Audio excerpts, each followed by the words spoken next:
करना और निष्कामी होना, ये 2 चीजें चली थी। ज्ञान योग और कर्म संन्यास योग, ये चीज चली थी कि कर्म कांड से ज्ञान योग अच्छा है, ज्ञान योग से कर्म संन्यास योग अच्छा है। कर्म संन्यास यानी कर्म छोड़ना नहीं, कर्म के फल का संन्यास करना, ये अच्छा है। तो एक दो व्यक्तियों ने इसके ऊपर कुछ क्रॉस क्वेश्चन भी किए, पर अब क्या किए हैं वो नहीं याद आ रहा। अगर किसी को भी, किसी ने भी लिखे हैं तो वो लिख करके भेज दे, याद आ जाएगा। अदरवाइज कॉन्सेप्ट ही सबको क्लियर होना चाहिए कि निष्काम करना और निष्काम होना ये बरोबर बात नहीं है। It is not equal. निष्काम करने में कर्म आता है और उसमें कभी कभी अभिमान भी आ जाता है, और उसमें कभी कभी इतना अहंकार आ जाता है कि मनुष्य गुरु को भी कुछ नहीं करके मानता है। मैंने इतने शिष्य बनाए हैं, मैंने ये काम किया है, मैं ये करता हूँ, मैं वो करता हूँ, मैं न करूं तो कौन करेगा। ये चीजें उसके भीतर में आ जाती हैं, ये सारी चीजें उसके अंदर में आ जाती हैं। तो जब ये सारी चीजें उनके भीतर में आ जाती हैं कि मैं करता हूँ, मैंने किया है, मैं अगर न करता तो कौन करता, और मेरी जगह किसी और का नाम हो जाए तो इंसान बिल्कुल ब्लास्ट हो जाता है उस टाइम पर। तो निष्काम नहीं है ये। इसके अंदर भी फल की एक इच्छा है कि जिसको मैं ज्ञान सुनाता हूँ या जिसके पास मैं जानता हूँ वो मेरा ही बन करके रहे, मेरे सिवा किसी अन्य से बात न करे। पर जब आप परम ज्ञानी ब्रह्म ज्ञानी गुरु को देखते हैं तो वो किसी अन्य की बात करता ही नहीं है, जिसको भगवान कृष्ण ने अर्जुन को बताया कि अनन्य भक्ति। तो अनन्य भक्ति योग अभेद भक्ति योग के द्वारा मैं प्राप्त होता हूँ, ये 2 शब्द है। इसमें अनन्य को थोड़ा समझना पड़ेगा कि अनन्य माने जिसके लिए अन्य कोई रहा नहीं। ये मेरे पास आता है तो अन्य के पास क्यों चला जाए, कोई बात नहीं, सो व्हाट। बिजनेस कर रहे हो तुम, तो बिजनेस में भी तुम्हारे दिमाग में यही बात आती है। फिर जब तुम सत्संग कर रहे हो तो सत्संग में भी वही बात आती है, तो फायदा क्या हुआ। बिजनेस में तुम्हारा ग्राहक बगल वाले क्या चला जाए, तुम्हारी खोपड़ी टन आ जाएगी। तुम अपने पड़ोसी को अपना दुश्मन बना लोगे, मेरा ग्राहक किसने ले लिया, मेन ग्राहक ले लिया, बड़ा आसामी ले लिया, वगैरह वगैरह। फिर यदि सत्संग में आपने किसी को ज्ञान सुनाया, इत्तेफाक से उसको कुछ और बात समझ में आ गई, वो उधर चला गया, किसी को नजदीक पड़ता है कहीं पर, किसी को वहां पर सहूलियत मिल जाती है, किसी को वहां पर कोई ले जाने वाला कोई ड्राइविंग हैंड मिल जाता है, वो उस तरफ चला जाता है कि सत्संग तो एक दादाजी का ही है ना, और सत्संग तो नहीं है। तो सामने का व्यक्ति जिसने उसको ज्ञान सुनाया होता है वो उसको अपने दबदबे में रखता है। खबरदार, अगर तुमने मुझसे ज्ञान सुना है तो तुम किसी और की तरफ में पलक उठा करके देखना भी नहीं। Me to me only, only. बात करो मुझसे, देखो मुझसे, हंसो तो मुझसे, किसी और के पास में मत जाना। तुम किसी को इतना तुम ज्ञान दो, इतना प्रेम दो अपनी निगाह से, क्योंकि प्रेम कोई एक्शन तो नहीं है कि किसी को हमने गले लगाया तो प्यार है। हमने ऐसे भी बहुत देखे जिनको बहुत गले लगाया गया था, बहुत गले लगा करके उनको फिजिकली अट्रैक्शन, फिजिकली प्यार मिला, लेकिन उनको भी पलटते हुए देखा, वो कैसे पलट गए। टाइम टू टाइम पर वो कैसे, जिनके पास भी वो जाते थे, जहाँ के मन मुख्य हो जाते थे, मेन बन जाते थे, लेकिन उनको भी पलटने में टाइम नहीं लगा, क्योंकि ये मन कभी मकोड़ी है तो कभी हाथी है। इसीलिए मन पे कभी एतबार नहीं करना, मन कभी भी सीधा नहीं होता है। तो मन के ऊपर एतबार नहीं करना, फिर वो रूठ के करके फिर कहीं और भी चला जाता है अगर, तो उसके मन को शांति तो नहीं मिलती है, क्योंकि जिस जगह से तुम टूटे हो उसी जगह पर तुमको जोड़ना है। जो टुकड़ा अगर आपके साड़ी का फट जाता है और वो आपके हाथ में अगर आ गया तो वो उसी जगह लग करके रफू हो गया, लेकिन आपका वो टुकड़ा अगर गायब हो गया तो इतना पैच तो रफू नहीं हो सकता ना।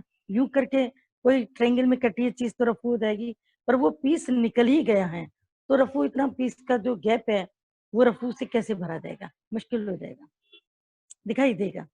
तो ऐसे ही जो व्यक्ति जहाँ टूटा है वहीं जुड़ सकता है, और जहाँ से जिसको ज्ञान सत्संग मिला है वहां पर उसको पूर्ण विश्वास रख करके आगे बढ़ना पड़ेगा, वहीं से ही ऊपर उसको ऊपर उठना पड़ेगा।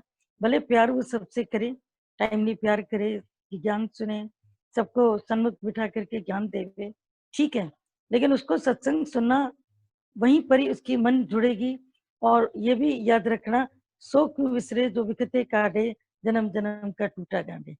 जिसने अपने बंधन तोड़ लिए हैं, हम उसके नजदीक जाएं, फिर उसके नजदीक जाकर के हम उसको कैसे भूलें, क्योंकि उसने हमारे जन्म जन्म के बंधन काटे हैं। और टूटी गांडन हार गोपाला, जो गुरु है वो हमारे गोपाल से संबंध स्थापित करता है। जैसे लड़की लड़के के बीच में कभी मैट्रिमोनियल के तुम एड्स देखते हो, वो आ जाते हैं लोग मीडिएटर। कभी कोई घर के सदस्यों में कोई होता है तो तुम उनका शुक्राना भी कभी नहीं भूलते हो, ये रिश्ता आपने कराया। और यदि वो रिश्ता खराब निकलता है तो उसी को ही बोलते हो, इसकी वजह से ऐसा हुआ, इसकी वजह से, इसने परस्यू किया, इसने जबरदस्ती करी, जबकि वो किस्मत का खेल था। मतलब है कि बीच वाले को अच्छे और बुरे दोनों में भूलते नहीं है। ऐसे ही गुरु जो दलाल है, जो हमारे को निराकार से मिलाता है, हम उसको कैसे छोड़ दें, कैसे छोड़ दें। और गुरु के मिलने के बाद तो सच बात ये है कि निराकार से मिलने की कोई जरूरत ही नहीं लगती। क्या निराकार है, कौन निराकार है? गुरु ही निराकार है, गुरु ही साकार है। पूर्ण गुरु जिसको मिल गया उसको बहुत अपने ऊपर नाज रखना चाहिए। और जो वहां तक पहुंच गया, अपनी पहुंच पूर्ण गुरु तक जो रख लेता है, वो अंतःकरण से बिल्कुल स्थापित हो जाता है, उसके ऊपर मोहर लग जाती है। और जिस कागज के नोट पर 500 रुपए की मोहर लग गई, वो कागज 2000 का काम नहीं करेगा, लेकिन वो कागज 100 रुपए का भी तो काम नहीं करेगा।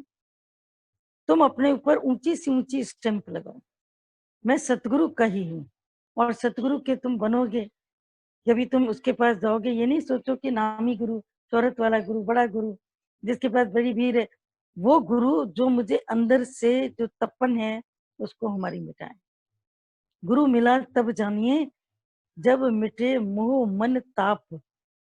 ये 3 चीजें मिटी, 3 चीजें इसमें हैं कि गुरु का मिलना तब जाना जब मिटे मोह मन और ताप। क्योंकि जब मोह मिटा तो मन की तपन मिटी। तो मोह मिटे, मन अमन हो जाए, मन माने भारी, मन का उल्टा करो अमन, अमन माने शांति। ताप का मतलब तो तुम समझते हो, अंदर कितनी दुविधा होती है। अपना कभी बेटा बिछड़ जाए, अपना पिता चला जाए, अपना भाई चला जाए, अपना कोई मित्र जो तुम्हारा सहज है वो तुमसे जुदा हो जाए, मनुष्य तपता रहता है अग्नि में। तो तुम बाहर के गुरु के पास में बैठे हो, बाहर गुरु के पास बैठे हो, कन्वर्सेशन तुमने नहीं किया तो मन को कभी ठंडक भी नहीं मिली। पर जब तुम कन्वर्सेशन कर लेते हो, मन को ठंडक आ जाती, मिटे मोह मन ताप। तो मन भी मिटे, मोह उसका मिटे और तपश मिटे। गुरु मिला तब जानिए जब आनंद हो, सोई सच्चा सतगुरु जानिए। जब तुमको जिसके मिलने से आनंद मिले, जिस मिलने हुए आनंद, सोई सच्चा सतगुरु जानिए। जिसके मिलने से हमारा मन एकदम खुशी में भर जाए, जिसका सत्संग सुन करके मन रोमांचित हो जाए, आंखें भर आए और झरझर करके तुम्हारे जो आंसू हैं वो बिना किसी मतलब के बहने लगे। तुमने चाहा भी नहीं, कोई ख्याल भी नहीं है, कोई दुख भी नहीं है, कोई कमी भी नहीं है, पर झरझर करके तुम्हारे आंसू बह रहे। तो जिसके मिलने से अंदर में तुम्हारे एक जो हृदय जो पत्थर था, अहिल्या की तरह पत्थर दिल हो गया था, भगवान के प्रति कोई भाव नहीं उठ रहा था, मेरे साथ ये किया, मेरे साथ ये हुआ, मेरे इसके साथ परमात्मा ने ये किया। उस पत्थर के ऊपर जब पानी डालकर गुरु उसको पिघला देता है, तो समझ लेना कि मैंने जीवन के अंदर सतगुरु में पाया। फिर सतगुरु पाया सहज सेती मन वजी बधाई, ये उसका परिणाम है, ये उसका परिणाम है। पहले तो गुरु कौन सा, जिससे मिलिए मन होए आनंद। फिर उसकी पहचान क्या, मिटे मन मोह ताप। फिर उसकी पराकाष्ठा क्या, कि जब सतगुरु पाया सहज से थी। सतगुरु कैसे मिला, बाहर से का भी गुरु तो मिला, अंदर का गुरु कब मिला, जब तुम्हारे विचार एकदम सरल हैं, तुम अंदर से कॉम्प्लिकेटेड नहीं। कॉम्प्लिकेटेड व्यक्ति इधर डाको तो उधर जाएगा, उधर की बात करो तो उधर जाएगा, वो कभी भी स्ट्रेट फॉरवर्ड नहीं चलता है। सतोगुणी स्ट्रेट फॉरवर्ड होता है, रजोगुणी कभी ऐसे कभी ऐसे। वो अपने को प्रिटेंड करके चलता है, अपने को प्रोटेक्ट करके चलता है, अपनी सुरक्षा का कोई ना कोई कवच पहले ही ढूंढ लेता है। मुझसे कोई पूछेगा ऐसे तो मैं ये जवाब दूंगा, ऐसे तो मैं ये जवाब दूंगा, और तुरंत वो उस बात को कन्वर्ट कर जाता है, एक्सेप्ट नहीं करता। वो होता है जिगजैग। अंदर मन से बिल्कुल तुम्हें सीधा बनना पड़ेगा। सांप कितना भी कुंडली मार करके बैठता होगा, कभी अपने सांप को देखा होगा, अपना कितना उसकी लंबाई होती है, कितने मीटर्स की उसकी लंबाई होती है, पीछे भी कुछ तो ऐसा नाग पकड़े गए, मोटे-मोटे काफ़ी नाग थे, अजगर के तरीके से। तो एक व्यक्ति लेकर के बैठा था मेज़रमेंट, उनकी मेज़रमेंट उसको पहले गर्दन को पकड़ लिया था, मुँह को ज़ोर से पकड़ लिया क्योंकि उसके दाँतों में ही ज़हर होता है, इसीलिए साँप को हमेशा गर्दन से पकड़ा जाता है। जिसने उसको गर्दन से पकड़ लिया, वो उसको उठा करके फिर कहीं भी बाहर फेंक आता है। इस तरह उसके ऊपर चादर डाल के गर्दन से पकड़ के बाहर फेंक आता है। पर उन्होंने तो पकड़ा हुआ था, फिर मेज़रमेंट लेके उसका मेज़र कर रहे थे। ये 10 मीटर लंबा है, 4 मीटर लंबा है, 6 मीटर इतने लंबे-लंबे साँप हैं। वो जब अपने सीधे-सीधे चलते हैं तो थक जाते हैं। जैसे तुम भी अपने पैरों को मोड़ के बैठते हो, कितने ही टाइम पर वज्रासन में जो लोग बैठ पाते हैं, जिनके घुटने मुड़ पाते हैं, वेरी नाइस, धन्य है वो। वज्रासन में थोड़ी देर बैठे रहें, थोड़ी देर सत्संग भी सुने, अगर वज्रासन में सुन लेंगे तो उनको बहुत उसका भी फायदा मिलेगा, क्योंकि अभी तुम घर पे बैठे हो, सत्संग हाल में तो वज्रासन में नहीं बैठ पाते, पालथी मार के बैठना है या फिर कुर्सी पे बैठना है। लेकिन अगर वज्रासन में बैठकर सत्संग सुनते हो तो तुमको डबल फायदा उसका मिल जाता है। तो सांप भी अपनी पूंछ के ऊपर पूरी लपेट के गद्दी बना दे, और गद्दी बना करके केवल उसका जो फन है वो ऊपर निकला रहता है, बाकी उसकी वो कुंडली बन जाती है। लेकिन ऐसा कुंडली वाला सांप जब धरती पर चलता है तो टेढ़ा मेढ़ा क्यों? क्योंकि उसकी लेंथ बहुत है। लेकिन वो सांप जो पूरी धरती पर टेढ़ा मेढ़ा चलता है, लेकिन जब वो अपने बिल में जाता है तो बिल्कुल सीधा जाता है। तो जैसे सांप भी अपने तत्व में जब जाता है, अपने घर की तरफ जाता है, तो अपने ज़िगज़ैग पने को वो छोड़ देता है। तुम गुरु के पास आए हो अपने स्वरूप की पहचान के लिए, कितनी ज़िंदगी ज़िगज़ैग करते रहे, मन से नहीं छूट पाए। अब अपने ऊपर कृपा करो, अपने ऊपर। मन का जो ज़िगज़ैग पना है कि स्वीकार न करना, ईगो में आ जाना, हठ में आ जाना, अहंकार में आ जाना, रिस्पॉन्स न करना, बात न करना, ये सब चीज़ें ज़िगज़ैग हैं। सरल चलो, गुरु कितना हमको सरल मिला है। हम लोग बहुत भाग्यशाली हैं कि कितना सरल गुरु है, जो एक्सेप्ट कर लेता है, हर चीज़ को एक्सेप्ट कर लेता है। तो जैसे गुरु सरल है, ऐसे तुमको भी भीतर से सरल होना चाहिए और तुम सरल हो जाओगे। कोई बड़ी बात नहीं है, तुम सरल हो जाओगे। इसमें कोई भी तुम्हारे ऊपर वो चीज़ नहीं है कि हम कैसे सरल होंगे। तो जैसे तुम अंदर से बिल्कुल सरल होते जाते हो, तो ज्ञान अंदर बैठता रहता है। अब हम लोग चलते हैं आगे के पॉइंट्स की ओर, कि कल था कि अपने को जानो तो भगवान हो जाओगे, पेज नंबर है 133। कई लोगों ने इस बुक को मांगा है, इसका प्रिंट मांगा है, फोटोकॉपी प्रिंट मांगा है। तो मेरे ख्याल से पीछे गीता ने पॉइंट्स को टाइप करके भेजा था, तो वाणी दी ने उसको काम दिया था, काम पे से पुराने पॉइंट हो वो हमको सेंड कर दें, या उनको ज्ञान गंगा में डालने से काम नहीं चलेगा। राइट, आप दीजिए तो हम उन पर्सनल ग्रुप को हम भेज देंगे, ताकि उनको वो पॉइंट सारे प्राप्त हो जाएं, जिन्होंने जिन्होंने भी बोला है उनको वो सारे पॉइंट्स मिल जाएं। अब आज 133 पॉइंट है कि अभी भी हमारे पास वो क्वेश्चन नहीं आ रहा, हम सोचते क्वेश्चन पहले क्लियर हो जाता। कुछ नहीं, भी आज का पॉइंट है, be still and you will know that you are that. शांत हो जाओ तो पाओगे कि तुम स्वयं ही भगवान हो। 134, man is born of sex union, he can be born again of God union. मनुष्य का जन्म माता पिता से हुआ है और उसका पुनर्जन्म ईश्वर के he can be born sorry he can be born he can be born again of God union. मनुष्य का जन्म माता पिता से हुआ है और उसका पुनर्जन्म ईश्वर के संयोग से होता है। 135, when knowledge downs world disappear, जब ज्ञान उदय होता है तब संसार विलीन हो जाता है। 136 है, in the beginning was word transplanted into the world, Lord is hidden in it, Lord word and word, thus one became many by संकल्प, i.e. निराकार became साकार। प्रारंभ में केवल एक शब्द था, ओम। वही ओम संसार में परिवर्तित हो गया और परमात्मा उसी में छिप गया। वही अपने संकल्प के द्वारा एक से अनेक हो गया। 137, nothing is created, in fact there is no creation, the universe is projection, god the the universe is projection of God, his expansion। God से एक्सपांशन होना चाहिए, गलत लिखा है, गॉड से expansion, extension, annexure of God. All the world is nothing but your thought, your imagination and your ideas. कुछ भी रचा नहीं गया है, कोई रचना भी नहीं है, यह संसार ईश्वर का ही विस्तार है, सारा संसार केवल तुम्हारा विचार है, केवल तुम्हारी कल्पना है। अब इसको जरा अच्छे से सुनेंगे कि शांत हो जाओ और पाओगे कि तुम स्वयं ही भगवान हो।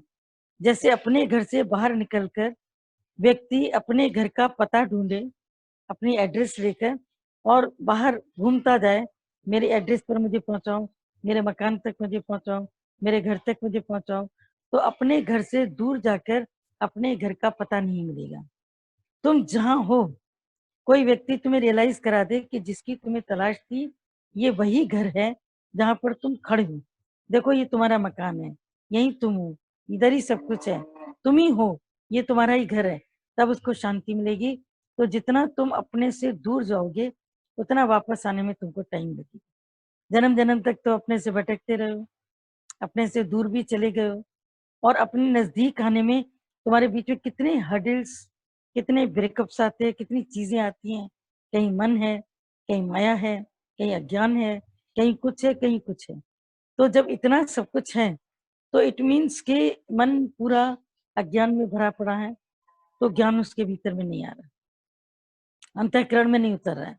तो इसीलिए अपने से तुम इतने सच्चे हो जाओ कि पूरी तरीके से तुम अपने को परमात्मा के लिए तैयार रखो और शांत हो जाओ। Be still, be still, be still, be still. और संस्कृत में इसको बोला गया है वेदों में, मौनम तिष्ठ, मौनम तिष्ठ, मौनम तिष्ठ। मौन होकर बैठ जाओ, तिष्ठ माने बैठना, मौन होकर बैठ जाओ, मौन होकर बैठो, मौन होकर के बैठो।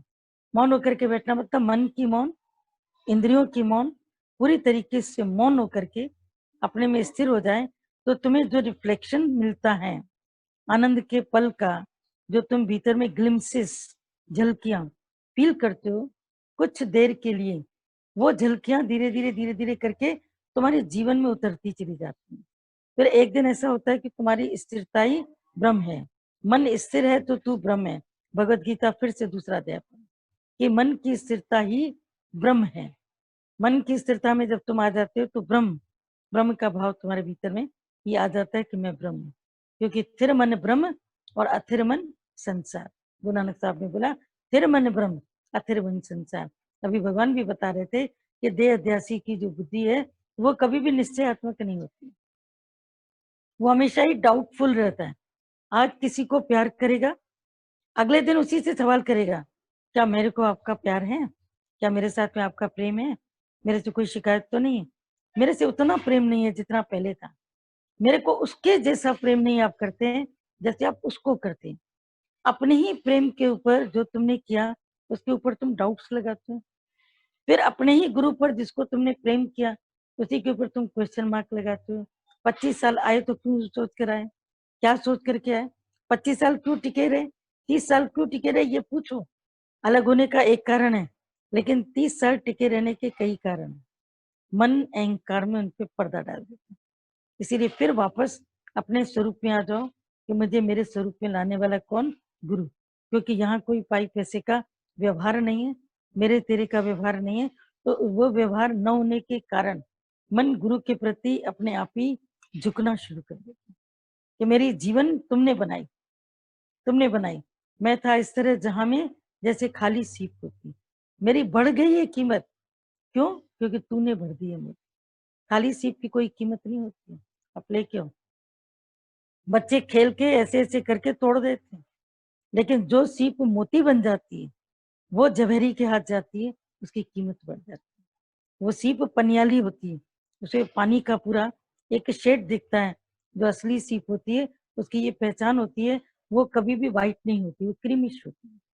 बिल्कुल उसका कर्म, उसका जो रंग होता है दूध की तरह भी नहीं होता है, एकदम व्हाइटिश भी नहीं होता है, वो बिल्कुल येलो भी नहीं होती है, लेकिन वो क्रीमिश होती है। और असली मोती पनियाला होता है, पानी का जैसे, उसको देख करके लगता है जैसे पानी का इसके ऊपर अक्स है, क्योंकि वो पानी को ही ट्रांसफॉर्म करके बनी है।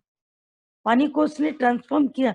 ये कैसी कुदरत की ये महिमा है, कुदरत में नायाब तोहफे हैं, नायाब चीजें हैं। पत्थरों को घिस करके हीरा बन जाता है, ये कुदरत से ही तो मिले। कोयले की खदानों से ही तो मिल जाते हैं, ऐसे पत्थर कोयले की खदानों से मिल जाते हैं, खुदाई करते करते धरती के नीचे से बन जाते हैं। फिर वो सीप जो स्वाति की एक बूंद लेकर अंदर चली जाती है, समुद्र के रसाताल में, समुद्र की बिल्कुल गहराई में कितनी चोटें बर्दाश्त करती है, लहरें आती हैं जाती हैं, सब होता है। कितने जीव जंतु मिलते हैं जो मुंह खोल करके खड़े हैं, पर सीप अपने को बचाता जाता है और बचाते बचाते बचाते बिल्कुल वो पानी को एकदम जब मोती कर देता है, तो उसका बाहर का स्वरूप भी बिल्कुल ऐसा एकदम हो जाता है जैसे वो पूरी तरह से भारी हो जाए। अब ये नदी के ऊपर आ जाता है, समुद्र के एकदम ऊपरी तट पर आ जाता है। फिर जो जवाहरी होते हैं उनको ले लेते हैं। फिर जिन सीपों को इसे करके तौलते हैं, भाई ये हल्की है कि भारी है। अगर वो भारी दिखती है तो वो समझ जाते हैं इसमें मोती, इसको अलग करो। अगर हल्की है तो ये सीप है, इसको फेंको। फिर उसके बाद वो उसको तोड़ते हैं और उसको इतनी सावधानी से तोड़ते हैं कि ऊपर का खोल तो चिटक जाए, पर अंदर की सीप को थोड़ी सी भी दिक्कत ना आए, कोई भी दिक्कत ना आए।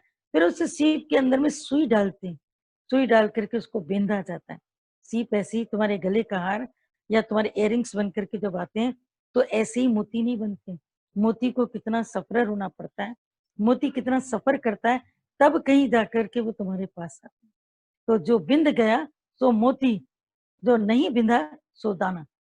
जिसके अंदर सुई चली गई तो वो मोती बन जाता है, लेकिन जिसके अंदर सुई नहीं गई तो वो फिर दाने की तरह इधर इधर उधर उधर, क्योंकि गोल है तो घूमता रहता है, कभी कहीं गिर गया कभी कहीं गिर गया। लेकिन जो मोती बन गया, जो धागे में पिर गया, धागे के अंदर सूत्र में चला गया, उसके बाद में आप देखो कि वो कैसे पूरी तरीके से उसमें आ जाता, पूरी तरीके से उसमें जाकर के एकदम से बस जाता है। वो पूरी तरीके से मोती कितना सुरक्षित हो गया।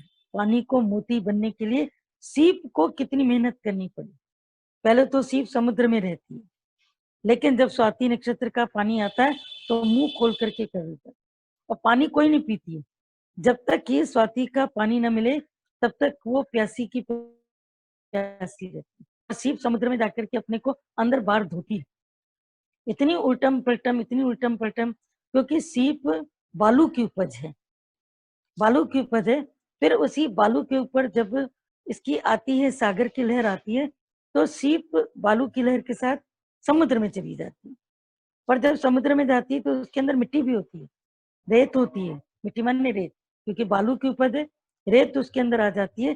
तो ये समुद्र के अंदर अपने को उथल पुथल करके करके इतने अपने को वो नहलाती है, इतना अपने को वो क्लीन करती है कि बालू का एक भी पार्टिकल उसके अंदर नहीं बचता। अगर एक भी पार्टिकल उसमें बचेगा, बालू का एक कण भी होगा, तो वो सीप वहां से छोटी सी हल्की सी, तुम्हें लगेगा जैसे उसमें गड्ढा आ गया। पूरी तरीके से ये एकदम अपने को यूं कर देती है, खाली करती है, पूरा अपने को साफ करती है। तभी दादाजी का पहले, अभी आज तो कल तो दादाजी कहते हैं शुक्राना मुस्कुराना, शुक्राना मुस्कुराना। लेकिन हमें याद है 30 साल पहले जब दादाजी ऑटोग्राफ देते थे, हमारे पास पे खुद उनका ऑटोग्राफ लिखा हुआ है कि B clean rather than clever, B clean rather than clever, B clean rather than clever. हमेशा हम लोगों को ये बात वो समझाते थे कि होशियार बनकर मैंने क्या किया, होशियार बनकर तुम कोई किया। जिस वक्त मनुष्य होशियारी दिखाता है, चालाकी दिखाता है, वो गुरु को खो देता है। इतनी चालाकियां उसके भीतर में आ जाती हैं, वो अपने को प्रिटेंड करता है, ऐसा नहीं वैसा नहीं, ये नहीं वो नहीं, उसके अंदर का भोलापन खत्म हो जाता है। चालाकियां, चतुराइयां, ये सब चीजें आ जाती हैं, पर बिल्कुल पार्टिकल्स अंदर के सब खाली हो जाए। फिर सीप जब स्वाति का बूंद ले लेती है तो उसी समय जस्ट अपने मुंह को बंद कर देती है, मुंह बंद करके फिर समुद्र के गहराई में जाती है।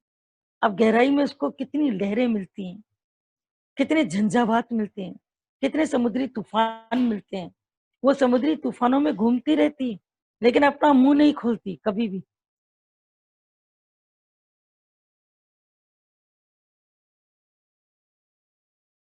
के हवाले कर देती है और मुख नहीं खोलती है। तो मौत होनी चाहिए, मौन होनी चाहिए सीप के जैसी, कि सीप का मुंह बंद है। और क्यों बंद है? किसी से नफरत नहीं है, किसी से द्वेष नहीं है। वो उसका जैसे मोती बनाती है। दादाजी हमेशा कहते हैं कि तुम शब्दों को मोती बनाओ। जो मेरे शब्द तुम्हारे तक आते हैं, मौन हो जाओ, शांत हो जाओ। क्या वर्णन करे दुनिया का, क्या हुआ, क्या हुआ। दादा भगवान की एक बात कभी कभी हम लोग जब सुनते भी थे, फिर हमने एक दिन पूछा भी था कि दादा भगवान, श्याम भगवान का अपनी माँ में बहुत ममता है। बताते थे, खुद ही बताते थे, बोला मेरी सबसे ज्यादा ममता मेरी माँ में थी। और जब गीता भगवान को उन्होंने चूज भी किया था तो उनके आगे एक ही बात रखी थी कि मुझे ऐसी चाहिए, घर के भीतर में ऐसा व्यक्ति चाहिए जो घर में हमारी माँ को पूरा प्यार दे, पूरी सेवा दे। और गीता भगवान के लिए उनको कभी-कभी लगता था कि बॉम्बे के हैं, ये लखनऊ में कैसे ढलेंगे? क्योंकि लखनऊ आज भी तुमको गाँव लगेगा। आज भी अगर तुम आओगे, कुछ एरियाज़ जो अभी डेवलप्ड हो गए, वो तो अच्छे डेवलप हो गए हैं और जो अनडेवलप्ड है, वो अभी भी तुमको गाँव के तरीके के लगेंगे। भीड़ है, वैसी ही दुकानें हैं, छोटी-छोटी, टूटी-फूटी झोपड़ियाँ, सब तुम्हें उसी टाइप का दिखेगा। और दादाजी का जो अपना घर था पुश्तैनी, वो भी उसी जगह पर था, जहाँ पर ये गाँव टाइप का मुस्लिम एरिया के अंदर। तो उनको अंदर में ही लगता था कि ये कैसे एडजस्ट करेंगे, दोनों बातें आई हैं सामने, तो उसका आंसर भी सुन लो, ज़रूरी है। दादा भगवान ने उनसे पूछा था, शादी के पहले ही, कि ऐसी जगह पर आपको एडजस्ट करने में कोई दिक्कत तो नहीं आएगी? तो गीता भगवान ने बोला कि एडजस्टमेंट कहाँ होता है? जहाँ पर देरानी-जेठानी का भाव है, ननद-भाभी का भाव है, सास-बहू का भाव है, लेकिन जहाँ प्रेम होता है, वहाँ एडजस्ट शब्द ही नहीं होता है, वहाँ केवल प्रेम होता है। तो दादाजी ने जब उनकी बात इतनी ऊँची कोटि की सुनी, अंदर 50% तो उनका दिल उसमें पिघल गया, पिघल गया। माँ की उन्होंने खैर सेवा भी बहुत करी गीता भगवान ने, सबको पता है। सुबह को दातुन, लोटे में पानी, रात के टाइम पर पाँव दबाना, दोपहर के टाइम पर भी पाँव दबाना, ऐसी सेवा उन्होंने करी और करके खुश करके उनकी भी दुआएँ लेकर के इस रास्ते पे वो चले। तो दादाजी सत्संग कर रहे थे किसी जगह, दादा भगवान, गीता भगवान, शायद कहीं सिंगापुर में थे या हांगकांग में, मतलब आउट ऑफ इंडिया थे। तो सत्संग के बीच में जैसे कभी भी अभी आजकल तुम्हारा जैसे फ़ोन मोबाइल बजता है, तो वाइब्रेटर पर है तो तुम्हें पता लगेगा, तुम्हारे पास ऑप्शन है। पर अगर वाइब्रेटर पर नहीं है, तो क्या होगा? वो फ़ोन सबको सुनाई देगा, सबको पता लगेगा इसकी कॉल आई थी। तो पहले समय में होते थे टेलीग्राम, तो टेलीग्राम जभी भी किसी के घर में जाते थे, तो पोस्टमैन दूर से चिल्लाता आता था, टेलीग्राम, टेलीग्राम, टेलीग्राम। तो अगल-बगल के लोग भी उनसे पूछते थे, किसका है, किसका? टेलीग्राम के नाम से ही घर के दरवाजे बंद करना शुरू कर देते थे, कहीं मेरे पास ना आ जाए। वो ये नहीं समझते थे कि एड्रेस तेरा होगा, तो दरवाज़ा खोल के भी तो देगा, लेकिन डर जाते थे। टेलीग्राम माने कोई न कोई अपशगुन, उसमें ऐसा ही होता था। तो वो सत्संग कर रहे थे, सत्संग के बीच में दादाजी का नाम आया, टेलीग्राम, टेलीग्राम, टेलीग्राम। तो दादाजी ने किसी को इशारा किया कि ले लो, सिग्नेचर करके ले लो। पर टेलीग्राम वाले ने नहीं दिया, बोला कि सिग्नेचर आप करेंगे और पहले इसको खोलिए। उन्होंने खोला, पढ़ा और तुरंत सत्संग चालू ही था और सत्संग चालू सत्संग के बीच में उस जो टेलीग्राम था वो अपने बिल्कुल ऐसे करके नीचे करके रख लिया। सत्संग चलता रहा और मौज में चलता रहा, मौज-मस्ती में। जैसे भजन चल रहे थे, जैसा माहौल था। लेकिन कुछ लोगों के मन अभी चल रहे थे, टेलीग्राम है, क्या बात है? क्या बात है? कुछ बताया भी नहीं और अंदर ही अंदर उनका मन चल रहा था। हालाँकि वो उनको जानते भी नहीं थे, उनकी फैमिली को या फैमिली के जो मेंबर्स थे, लेकिन मन सबका बहुत चल रहा था। तो जैसे ही सत्संग खत्म हुआ तो एकदम से लोगों ने घेर लिया। बोले, "दादाजी किसका बन टेलीग्राम था? किसका टेलीग्राम था?" बोला, "कुछ नहीं, अम्मा का शरीर शांत हो गया।" तो हमने दादाजी को पूछा, हमने कहा, "दादाजी, ये बात तो कोई छोटी नहीं थी, आपका बहुत उनसे मोह भी था।" बोला, "तो मैं क्या कर सकता था उस टाइम? क्या कर सकता था? मैं इतना दूर था कि वहाँ तक मैं कोशिश करके तीसरे दिन तक भी पहुँच नहीं सकता था। उस समय फ्लाइट्स की सर्विस और जा पाना, बाहर के व्यक्तियों के बॉन्ड होते थे भरे हुए, बहुत सारी चीज़ें होती थी। पैसा खर्च करने के बाद भी पहुँच नहीं पाते थे। बस उन्होंने फ़ोन से कुछ हाल-चाल लिया या किसी प्रकार से टंकल उस समय होते थे हाल-चाल के, चारों ही बेटे उनके थे। पूरा हाल-चाल लिया दादाजी ने कि वहाँ गुरु दरबार के अंदर ही सर्वानंद जी के आश्रम में ही जो बैठे थे गद्दी पर, उन्होंने अपनी चादर उनके ऊपर डाली। सबने इतना जयकारा लगाया कि ऐसी मृत्यु चलो हमारी भी। पर दादाजी के चेहरे के ऊपर एक भी यूँ भी लकीर नहीं। तो ब्रह्म ज्ञानी कैसे हर काम में सम है। अभी भी किसी ने अभी प्रश्न याद आ गया, लिख के भेजा है कि प्रवृत्ति सुखदेव जी प्रवृत्ति मार्ग में थे तो कैसे? क्योंकि सुखदेव की प्रवृत्ति मार्ग शुरू से ही थी। वो बंधन में बंधना ही नहीं चाहते थे, पर वो शुक का रूप धारण करके आए। शुक माने तोता। कहते हैं कि ये बात पहले अमरनाथ यात्रा की कथा से जाकर के जुड़ती है। अब एक्चुअल कथा क्या है इसकी, कई कई कथाएं इससे प्रचलित हैं, जिसमें एक कथा ये भी प्रचलित है कि जब शिव पार्वती को बता रहे हैं अमर कथा, क्योंकि पार्वती ने शिव जी से पूछा था, अभी सावन के महीने चल रहे ना, शिव जी का नाम देखिए अपने आप ही आ गया, अपने आप ही बात आ गई। और अमरनाथ यात्रा के लिए भी पूरे बराबर गवर्नमेंट भी कह रही है कि सेफ है, आप जा सकते हैं। कईयों ने नॉमिनेट भी किया है, कई लोग हिम्मत करके जाएंगे भी, जिनको मौत का डर नहीं है, बोलते चलो बुलावा आया है, बाबा ने बुलाया, निकल पड़ेंगे, भगवान भरोसे रख के निकल भी पड़ेंगे। तो जब पार्वती माता शिव भगवान से पूछती हैं कि भगवान आप मुझे ये तो बताइए कि किस तरीके से मैं बार बार जन्म लेती हूँ आपको पाने के लिए, आपको पाने के लिए मैं बार बार जन्म लेती हूँ और आपको कभी जन्म नहीं लेना पड़ा। आप अमर हैं और मैं मरती हूँ, फिर जन्मती हूँ, मरती हूँ, फिर जन्मती हूँ, फिर मैं आपको पाने के लिए मैंने इतनी कोशिश की, कभी सती बनी, कभी कुछ हुआ, कभी कुछ हुआ, कितने बार उनको जन्म लेना पड़ा। तब पार्वती के रूप में उन्होंने शिव भगवान को पाया और तब भी उनको लग रहा है कि कहीं अभी फिर तो जन्म नहीं लेना पड़ेगा, फिर तो नहीं खो जाएंगे। तब भगवान कहते हैं कि मैं अमर हूँ और तुम अमर नहीं हो। यहाँ भगवत गीता का ज्ञान आ गया। मैं सदैव से अमर हूँ, मुझे कोई काट नहीं सकता, मुझे कोई मार नहीं सकता, मैं कभी भी किसी के उसमें नहीं आता हूँ, नदी की बाढ़ में, आग में, पानी में, किसी भी प्रकार की मृत्यु के अधीन नहीं हूँ। मैं अकाल हूँ और तुम काल के अधीन। बोला मैं कैसे काल से ऊपर उठूं? बोला वो अमर कथा मुझे बताइए, यानी आत्मज्ञान। अमर कथा कौन सी थी? आत्मज्ञान। और वो आत्मज्ञान देने के लिए पहले तो शिव जी ने भी जितनी चीजें पजेस की थी उन सबको छोड़ा, उन सबको छोड़ा। तो बात निकली है तो फिर कहते हैं ना कि दूर तलक जाएगी, तो फिर ये सुनहरे बोल फिर नहीं हो पाएगा। तो वो बात केवल समझो कि जो कश्मीर है, एक्चुअली वो कश्मीर कश्मीर नहीं, जिसको हम श्रीनगर कहते हैं वो श्रीनगर उसका नाम नहीं, उसका नाम था शिवनगरी। ये अपभ्रंश होकर के श्रीनगर, आज अगर हम लोग कभी श्रीनगर भी कहते हैं ना, तो श्रीनगर के कहते हैं श्रीनगर मत बोलिए, श्रीनगर। नाम भी उन्होंने बदल दिया, श्रीनगर। ये शिव नगरी थी, यहीं पर ही शिव भगवान का पूरा पूरा उनका पूरा बसेरा था। कैलाश पर्वत से जब भी वो नीचे उतरते थे तो वो वहीं पर ही आते थे, जहाँ पर बाबा अमरनाथ की गुफा बनी हुई है, वहीं पर ही वो आकर के प्रवास करते थे, वहीं पर ही आकर के रहते थे, वहीं पर ज्ञान देते थे। तो पार्वती को लेकर के चलते हैं साथ में। तो जब साथ में जाते हैं तो पहले पहले उन्होंने अपने नंदी बैल को छोड़ा है। तो जहां पर नंदी बैल को छोड़ा तो उस नाम उसकी जगह का नाम पड़ गया बैलगाम, उसको बैलगाम बोलते थे। धीरे धीरे बैलगाम का नाम पड़ गया। तुम जाते हो, जब भी जाते हो तो वहां पर तुम जाते हो तो जाकर के पहलगाम, वहां पर जाकर के उधर तुम अच्छे से तुम अपना रहते हो, कितना तुम एंजॉय करते हो पहलगाम में, वहां पर जाकर के तुम पूरा तुम एंजॉय करते हो और वहां तुमको बहुत ठंडक मिलेगी। श्रीनगर से ज्यादा ठंडक तुमको पहलगाम में मिलेगी। वहां से जब रास्ता होकर के निकलता है, दूसरा रास्ता बालटाल की तरफ से। तो भगवान शिव की नगरी जब उधर से चलती है, भगवान शिव उसी पर ही सवार होकर, नंदी बैल पर सवार होकर वहां तक आए और पहलगाम में आकर के उन्होंने अपने नंदी बैल को छोड़ दिया।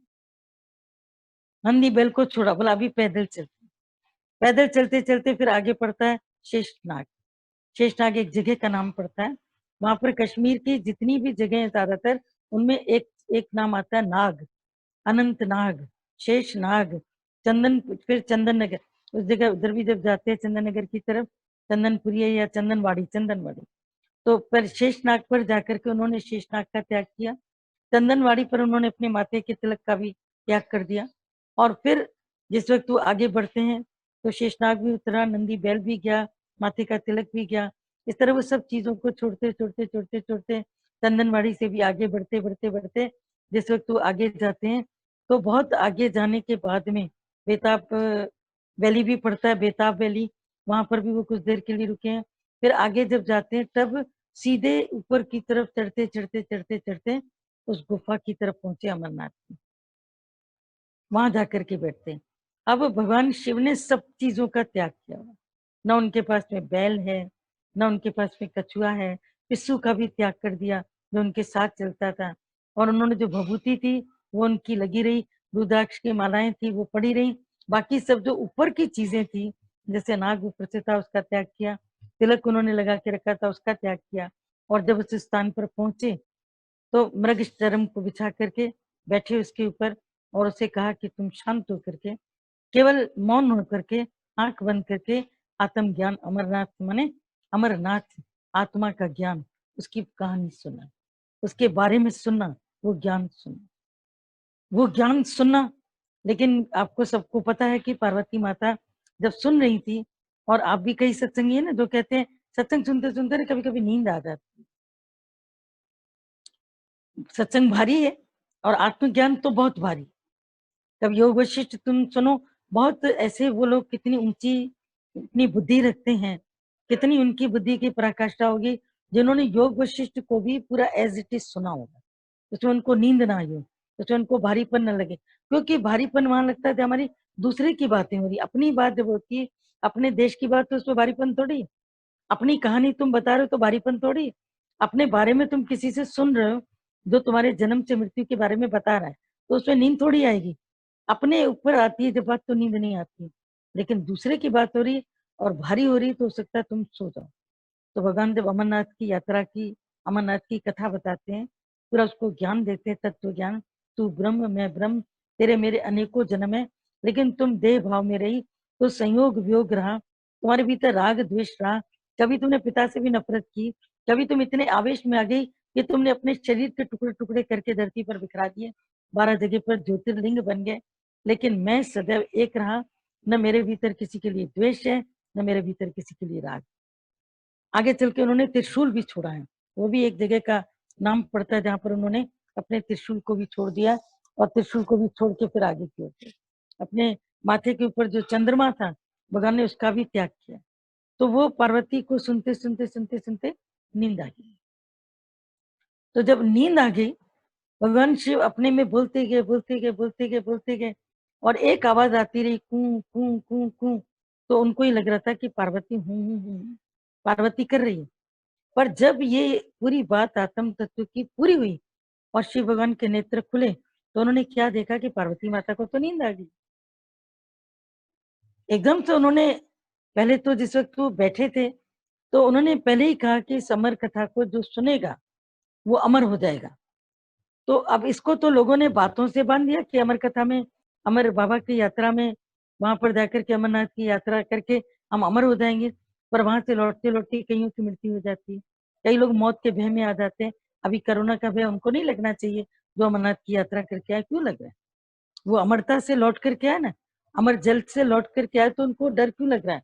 तो उसको जो ग्रहण करे, तब जाकर के वो अमरता की पैमाइश को जानेगा, तब जाके उसको पता लगेगा। अब भगवान जब भी बता रहे हैं, तो बताने के पहले उन्होंने एक काम किया कि कहीं कोई जीव जंतु भी अगर इसको सुन लेगा तो वो अमर हो जाएगा। तो उन्होंने जिस जगह पर वो बैठे, उसके चारों तरफ 20-20 किलोमीटर तक अग्नि बाण चलाया, ताकि 20-20 किलोमीटर की परिधि चारों तरफ से कोई जीव जंतु अगर हो तो वो मृत्यु को प्राप्त हो जाए या उड़ जाए, लेकिन इस अमर कथा को सुनने नहीं। तो जब उन्होंने देखा कि पार्वती जी तो सो रही हैं, तो भगवान ने उनसे, शिव भगवान ने उनसे पूछा, बोला जब देवी आप सो रही हैं तो ये हूँ कौन कर रहा था? बोला मुझे तो नहीं पता, मुझे तो नींद थी, मैं तो नहीं कर रही थी, मैंने आपकी पूरी बात नहीं सुनी। उसने सच्चाई से बताया। तो पार्वती ने जब ऐसा बताया तो भगवान का जो वो था बहुत मन चला कि फिर ये कौन अमर हुआ, किसने सुनी? तो उन्होंने क्रोध में अपनी मृग चर्म उठाया। तो जैसे ही मृगशाला जिस पर बैठे थे उसको उठाते ही उन्होंने देखा कि उसके अंदर जिस जगह पर मृग चर्म था, उसी के नीचे एक गड्ढा था, और गड्ढे में कबूतर और कबूतरी बैठे, कबूतर कबूतरी बैठे थे। तो उन्होंने ज्ञान सुना, और थोड़ी सी दूर पर एक तोता जो 20 किलोमीटर के अग्नि बाण के बाद में आकर के बैठा था, आकर के बैठा था, उसने भी ये सुना, उसने भी ये सुना। तो शिव भगवान ने जैसे ही कबूतर को पकड़ने की कोशिश की, तो दोनों कबूतर कबूतरी तो उड़ गए, उड़ गए। अब तो उनको तो अमरता मिल गई। तो अभी भी आप सबको जैसे कि पता है, और कई लोग उसका दीदार भी करते हैं, क्योंकि हमारे भारत में कई ऐसे मिरेकल्स हैं, आश्चर्यजनक चीजें हैं, जिनको वैज्ञानिक कभी खोज नहीं पाए और खोज पाएंगे भी नहीं, क्योंकि वो मिरेकल तो मिरेकल ही होते हैं। कि अभी भी रक्षाबंधन के दिन पर, अमर कथा जहाँ पर हुई थी, वहां पर रक्षाबंधन के दिन पर बिल्कुल ज्योतिर्लिंग बन जाता है, बर्फ का ऑटोमेटिकली, ऑटोमेटिकली। और जबकि बर्फ का स्वभाव होता है गर्मी में पिघलना, गर्मी में पिघलना। तो अगस्त का महीना गर्म होता है, तो इतनी गर्मी में पानी में जो बर्फ है वो पानी में नहीं परिवर्तित होती, वो एक एक बूंद करके जुड़ती जाती है, जुड़ती जाती है, जुड़ती जाती है, और धीरे धीरे जुड़ते जुड़ते जुड़ते जुड़ते ऑटोमेटिकली वहां पर एक लिंग का एक आकार बन जाता है, ज्योतिर्लिंग का आकार बन जाता है, और एक कबूतर कबूतरी का जोड़ा वहां पर हर रक्षाबंधन के दिन दिखाई देता है। ये हो गई यहाँ तक बात। अब शुक्र के ऊपर आ जाओ कि तोते की क्या स्थिति। वो तोते को जब भगवान ने देखा तो भगवान ने कहा कि तूने चुपचाप आकर के मेरा ज्ञान सुना है, लेकिन फिर भी कहीं ना कहीं कहीं ना कहीं कहीं ना कहीं पर तो तुमको इस बात का जो कर्ज है चुकाना पड़ेगा, क्योंकि तुमने धोखा दे करके सुना। और शुक्र को बोलते हैं, तोते को संस्कृत में बोलते हैं शुक्र। बोला कि अब तू शरीर तो धारण करेगा, शरीर तुमको धारण करना पड़ेगा, और शरीर धारण करके तुम्हें मोक्ष के मार्ग को समझना पड़ेगा। एक जन्म इसका अपराध है, एक जन्म वो तुमको लेना पड़ेगा। तो सुखदेव जी का जो जन्म होता है, वो चूंकि अमर कथा सुन चुके हैं, आत्मा की अमरता को जानते हैं, उनका जो शरीर का जन्म होता है वो होता है व्यासदेव जी के पास में। व्यास मुनि का नाम सबको पता है, उनका नाम वैशंपायन ऋषि था, असली नाम। लेकिन व्यास मुनि का घर में उनका जब जन्म होता है, तो जन्म लेते ही कहते हैं कि सुखदेव जी जंगल की ओर जाने लगते हैं, जंगल की ओर जाने लगते हैं। तो जब ये जंगल की ओर जाने लगते हैं, तो जंगल की ओर जाते जाते फिर एकदम से उनके पिता उनको बुलाते हैं कि तुम जंगल की ओर क्यों जा रहे हो, तुम्हारे माता पिता हैं। बोला माता पिता तो सबके होते हैं। बोला लेकिन तुम्हें अपने जीवन में ज्ञान अर्जित करना है। बोला ज्ञान अर्जित करने से तो अहंकार आता है। ये सुखदेव कैसे पिता से बात कर रहे हैं, व्यास मुनि से, जो ऋषि व्यास मुनि जिन्होंने इतने वेदों का व्यास किया। उनका नाम कोई वेद व्यास नहीं है, उनका नाम है वैशंपायन ऋषि। वेद व्यास उनका नाम पड़ा। वेद व्यास क्यों पड़ा? क्योंकि उन्होंने वेदों का एक्सटेंशन किया, एक्सपांशन किया, उसका विस्तार किया, वेदों से वेदांत को निकाला, उन्होंने उपनिषदों को निकाला है, मेहनत करी है। तो जैसे इस टाइप से उनका होता गया, तो फिर सुखदेव मुनि से वो कहते हैं, बोलते हैं कि तुम्हें गृहस्थ धर्म भी पालन करना होगा बड़े होकर के। बोला क्या गृहस्थ धर्म पालन करके सबको ज्ञान मिला? ज्ञान मिला क्या? मतलब कई सवाल जवाब वो करते रहते करते रहते करते रहते करते रहते हैं, और सारे जितने भी सवाल जवाब वो करते हैं, व्यास मुनि प्रश्न करते हैं, वो उत्तर देते हैं, और सब उत्तर उनके एकदम परफेक्ट होते हैं कि ज्ञानी कौन होता है। आखिर उन्होंने कहा क्या गृहस्थी बनाने वाला, क्या इधर जाने वाला, क्या उधर जाने वाला। तब अंत में वेद व्यास जी उनको कहते हैं कि जब तक तुझे गुरु नहीं मिलेगा तब तक तू ज्ञानी नहीं। तब सुखदेव मुनि ने माँ राधिका की शरण ली, राधा जी की, जिनको उन्होंने पूरी भागवत में श्री जी कह के बोला है, श्री जी करके राधा जी की शरण ली है, क्योंकि वो कृष्ण के पास जाना चाहते हैं एक मोर बन करके, लेकिन उनको कृष्ण भगवान स्वीकार नहीं करते। तो वही मोर, फिर जिस वक्त उन्होंने मोर का रूप धारण किया, फिर वो जाते ही सब देखिए कथाएं हैं, इनके कोई एविडेंसेस हम नहीं देंगे कि ये सही है ये गलत है, तो वहां से बात निकाल के लाओ, वहां से बात निकाल के आओ, वो भी सही होगी ये भी सही होगी, गलत कुछ नहीं है। केवल बात को समझना है, तत्व को जानना है। तो मोर का रूप धारण करके जब वो जाते हैं भगवान कृष्ण के पास में, अपने पंख गिराते हैं कि वो किसी तरह पंख उठा लें, और उनके हाथ में मैं चला जाऊंगा तो मैं असली रूप में आ जाऊंगा कि मुझे आपको गुरु बनकर ज्ञान देना। पर भगवान कृष्ण ने उसका वो नहीं उठाया पंख, तो ये मोर राधा के पास जाता है। तो राधा के दरवाजे पर जाकर के खट खट खट खट करके नृत्य कर रहा है, उसको रिझा रहा है। तो राधा रानी मोर से पूछती है कि तुम्हें क्या चाहिए, उससे सवाल करती है। बोला मुझे कुछ नहीं चाहिए, मुझे केवल कृष्ण का ज्ञान चाहिए, उनकी नजर चाहिए, उनका शक्तिपात चाहिए, ताकि मुझे ज्ञान प्राप्त हो। और कन्हैया उस समय छोटे हैं, बहुत छोटे बालक रूप में। तो उनको राधिका जी कहती हैं कि तुम जाके कृष्ण से कहना कि राधा ने भेजा है, बस इतना ही कहना, मुझे राधा ने भेजा है, और वो तुमको पहचान लेंगे, तुम्हारे स्वरूप को पहचान लेंगे। तो जिस वक्त ये उनके द्वार पर जाते हैं और उसी नृत्य करते करते करते, और उनके मुंह से राधे राधे राधे राधे, जैसे मोर के मुंह से राधे राधे निकल रहा है, तो वो सुखदेव नाम उनका राधे राधे राधे राधे निकल रहा है।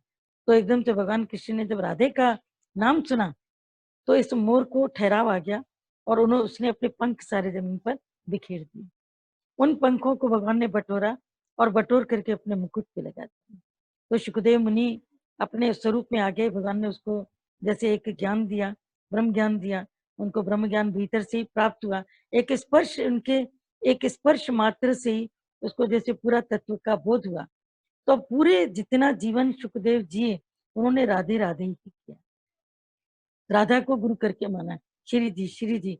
तो सुखदेव निवृत्ति मार्ग, वो बचपन से किसी माया में फंसे नहीं, नहीं शादी, नहीं कमाई, नहीं मकान, नहीं दुकान, क्योंकि ये सब कुछ माया है, अंत में तुमसे छूटेगा। पर जो जीते जी छोड़ता है उसको बोलते हैं निवृत्ति मार्ग। वो निवृत्ति मार्ग में वो ऐसे वहां पर आकर के पहुंच गया। और प्रवृत्ति मार्ग जो घर गृहस्थी नौकरी माया मैं मेरा भाई बहन इन सब में जाकर के जब वो पड़ जाता है तो वहां प्रवृत्त होकर के यानी रहकर, प्रवृत्त माने उसमें रहना और निवृत्त माने उसमें नहीं रहना, इसका उल्टा मतलब है। तो प्रवृत्ति यानी उसमें वो हम रहे पड़े, घर गृहस्थी में रहे पड़े। गुरु कितनी मेहनत करता है, हमें बार बार अमर कथा सुनाता है, आत्मा की बात सुनाता है, लेकिन फिर भी निवृत्ति नहीं आती। निवृत्त मार्ग हम नहीं अपनाते हैं। निवृत्त मार्ग माने ना मैं किसी का ना कोई मेरा, वो माया के जंजाल में फंसता ही नहीं। वो पैदा होते ही जैसे सुखदेव मुनि एक कॉपी धारण करके निकल लिए, नहीं कोई वस्त्र पहनना है नहीं कुछ पहनना है, वो तो बिल्कुल निकल लिए तो निकल ही लिए, आगे की ओर चल दिए। फिर उन्होंने कैसे ज्ञान को सुना, गुरु भी पाया, ज्ञान को सुना और ज्ञान को सुन करके वो बिल्कुल उसमें स्थिर हुए। लेकिन फिर भी उसके पिता ने कहा तुमने गुरु तो पाया, उनको अंतःकरण से इस चीज का ज्ञान हो गया, अंतर्यामी थे व्यासदेव जी। तो जब उनको ये पूरा ज्ञान हो गया कि इसने राधा जी को गुरु माना है, बोला लेकिन गुरु मानने के बाद भी तुमने गुरु दक्षिणा तो दी नहीं है, अब भी तेरा ज्ञान पूरा है। बोला अब क्या करूं? बोला गुरु दक्षिणा के लिए तुम जाओ राजा जनक के पास। जनक को जब पता लगा सुखदेव मुनि आए हैं तो वो समझ गए कि मुनि व्यास ने किसी कारण से तो भेजा है, मेरे पास क्यों भेजा है? मुनि व्यास तो खुद ही वेदों में पारंगत है, परम श्री है, उस समय वो उनको खुद ज्ञान दे सकते हैं, मेरे पास भेजने का जरूर कोई कारण होगा। तो वो समझ गए कि सुखदेव मुनि की कहीं न कहीं पर परिपक्वता में कमी है और वो पिता के आगे भी नहीं झुकना चाहता, क्योंकि मन कभी किसी का संबंधियों से सत्संग नहीं सुनता है। कितना भी तुम्हारे पास ज्ञान हो संबंधियों से नहीं सुनोगे, आगे सुनोगे दूसरे से। दादाजी खुद कहते हैं मैंने गीता भगवान से ज्ञान सुना लेकिन विश्वास पहले बढ़े जाता मेरे, फिर उनकी वजह से फिर और हमारा प्यार इधर बढ़ता गया।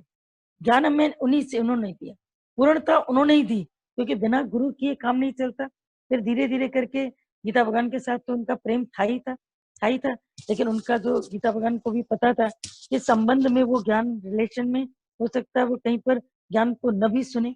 तो बड़े दादा के संपर्क में जब दादाजी रहे, उनका सत्संग सुनते सुनते सुनते गीता भगवान से भी प्रेम बढ़ा, तुलसी माता से भी बहुत प्रेम था उनका, नारायणी शांता भगवान, ये पूरा एक सीक्वेंस है जिन्होंने हम लोगों को उस चीज का दर्शन कराया कि एक साथ इतने ब्रह्म ज्ञानी कैसे हो सकते हैं। ये एक मायावी जाल ही है जो दादाजी की रचना से रचा गया, पर हम सब भाग्यशाली हैं जिन्होंने उनका दर्शन किया और आज भी कर रहे हैं। तो जब सुखदेव मुनि वहां जाते तो जनक जी समझ गए कि कहीं न कहीं पर कोई बात है, तो उन्होंने अपने सिपाहियों से, सैनिकों से, दरबारियों से कह दिया, बोला एक काम करो, सुखदेव मुनि को 6 दिन तक महल के बाहर रखो और उनसे कहीं भी किसी भी प्रकार की बातचीत नहीं करना, ना उनको खाना देना, ना उनसे पानी पूछना। बस वो जब कहे कि जनक के पास जाना है, बोलो अभी रुक जाइए, अभी रुक जाइए, करते करते करते करते 1 दिन नहीं, 2 दिन नहीं, 3 दिन नहीं, पूरे 6 दिन, गर्मी हो, बारिश हो, आंधी हो, तूफान हो, भूखे प्यासे सुखदेव जी खड़े। क्यों? जिसको पूर्णता चाहिए ना वो हर गुरु दक्षिणा दे। अपने से पूछो तुम, कभी एक दिन गुरु तुम्हें वापस कर देना, आज नहीं मिलेंगे, क्यों आए हो, कल आना, तुम बोलोगे मैं आऊंगा ही नहीं, आऊंगा ही नहीं। फिर 100 बार भी अगर गुरु कह देगा नहीं जाओ, ये ईगो, उसके अंदर ईगो नहीं, उसको ज्ञान पाना था, परफेक्शन लेना था। और हम सबको भी ज्ञान पाना है, परफेक्शन लेना है। हर तरह की परीक्षा भी तो गुरु लेता नहीं, लेकिन कभी कभी स्वाभाविक हो जाती है, कभी कभी स्वाभाविक बुलाता है, फिर रोक लेता है कि नहीं आओ, फिर ये नहीं करो वो नहीं करो। मन इतना चलता है, इतना जलता है जिसकी कोई हद नहीं। मन का जो चलना है वो अब रुकना चाहिए, गुरु के पास में बिल्कुल राजी होकर के रहना चाहिए, खुश दिली से रहना चाहिए। तो 6 दिन उन्होंने ये सब चीजें पेश की। फिर उससे 6 दिन के अंदर रिपोर्ट ली, जितने दास दासियां थे बोला सुखदेव के ऊपर कोई फर्क पड़ रहा है? बोला उनके ऊपर कूड़े का टोकरा भी डाल दिया क्या तो भी उनको कोई फर्क नहीं पड़ रहा है। वो बिल्कुल एकदम शांत से बैठे, शांत से बैठे, कोई फर्क नहीं, महासमाधि में लीन। बोला अब उसको अंदर लेके आओ। आप होंगे तो अंदर आएंगे ही नहीं, 6 दिन खड़ा रखा। हम कोई बेवकूफ हैं? हमारा घर परिवार नहीं है क्या? हम भी तो सुखों में पले हैं, हमारे भी तो माँ बाप है, हमारे भी तो भाई बहन है। अहंकार कितना आ जाता है, गुरु के आगे मिटना आसान नहीं। सुखदेव मुनि 6 दिन वो सब करके फिर भीतर गए। कोई अहंकार नहीं, कोई जिद नहीं है, कोई क्रोध नहीं है, कोई रिपल्शन नहीं है, कोई रिटेलिएट नहीं। जब अंदर आते हैं तो जनक जी उसका स्वागत करते हैं। अब उसमें भी उनको कोई खुशी नहीं। फिर उसको 6 दिन अंतःपुर में रखते हैं। राजाओं के पास जो अंतःपुर होते थे, जहाँ स्वर्ग जैसे सुख होते थे, दासियां, रानियां, अप्सराओं के सुख, शराब, कबाब, हर तरह का भोजन। सुखदेव जी वहां भी रहे। लेकिन वहां भी जब राजा जनक ने इंक्वायरी ली कि सुखदेव को सुखों में कोई आसक्ति लगी, बोला नहीं, कोई आसक्ति नहीं लगी। वो तो बिल्कुल आराम से बैठा है, किसी सुख का वो उपभोग ही नहीं करता। जितना भोजन कर रहा है कर लिया, उसके बाद फिर अपनी धुनी में बैठ। तब उसको राजा जनक उसे अपने पास बुलाते हैं, बोलते हैं अब तेरी परीक्षा पूर्ण हुई, अब तेरे को जाना है, तुम्हें जैसे जीवन को निवास करना है, जैसे जीवन को तुम्हें रखना है, तुम वहां जाओ। उसके बाद उसके चेहरे पर एक चमक आ गई, जैसे गुरु दक्षिणा के रूप में उसने गुरु को सुख दुख में सम रहने की स्थिति समर्पित करी कि मैं सुख दुख में सब जगह पे मैं सम। तो वो निवृत्ति मार्ग में आरंभ से लेके अंत तक एक कौपीन धारण करके किसी भी प्रकार के वस्त्र धारण नहीं करते थे, पूरी जगह पर अकेले घूमते रहते थे और भोलेपन में बच्चे की तरह उनकी आसक्ति कहीं कभी किसी स्त्री की तरफ, किसी माया की तरफ, किसी धन दौलत की तरफ उनका मन नहीं गया और पूरा जीवन उन्होंने निवृत्ति मार्ग में बिताया। और जबकि उनके पिता प्रवृत्ति मार्ग में चले, तो निवृत्ति मार्ग में जैसे सुखदेव चले, ऐसे निवृत्ति मार्ग में हर एक व्यक्ति रह सकता है अगर ये गुरु से अमर कथा का वर्णन सुनता है तो पूरा इस अमर कथा का वर्णन सुन के वो अपने निवृत्ति मार्ग में रह सकता है। और निवृत्ति मार्ग प्रवृत्ति मार्ग से ज्यादा श्रेष्ठ है। आप कहोगे कठिन है, हम कहेंगे सरल है, क्योंकि हमें तो लगता है कि दुनियादारी करना बहुत मुश्किल है। इसने इतना दिया, आप कितना देना है, ये फला आया अब उसके लिए क्या करना है, ये आया तो उसके लिए क्या करना है, शादी किसी की है तो क्या करना है। लेकिन निवृत्ति मार्ग में तो कुछ भी नहीं करना, छूट गए, सब चीजों से छूट गया, ना मैं किसी से, किसी का ना कोई मेरा। तो वो स्थिति में जब हम आ जाते हैं निवृत्ति मार्ग की, है प्रवृत्ति मार्ग में जन्म, प्रवृत्ति मार्ग में है। सुखदेव का भी तो जन्म तो प्रवृत्ति मार्ग से हुआ। अगर व्यासदेव न होते, उनकी पत्नी न होती, तो सुखदेव का जन्म कैसे होता? जन्म तो प्रवृत्ति मार्ग में ही हुआ, गृहस्थ में हुआ, लेकिन वो कैसे वानप्रस्थी होके रहे, उन्होंने कैसे वन का गमन किया। बस ऐसी स्थिति में जब आप रहोगे अपने जीवन के भीतर में, तो ये जो तुम अमर कथा, आत्म कथा गुरु की सुनते रहते हो, वो आत्म कथा तुम्हारे भीतर में ज्ञान को अंदर उड़ेलती रहती है और प्रवृत्त विच ज्ञानी निवृत्ति में रहते हैं। वो किसी में भी फंसते नहीं है, न किसी माया में, न किसी दुनिया में, न किसी और जगह। ठीक है, तो अब ये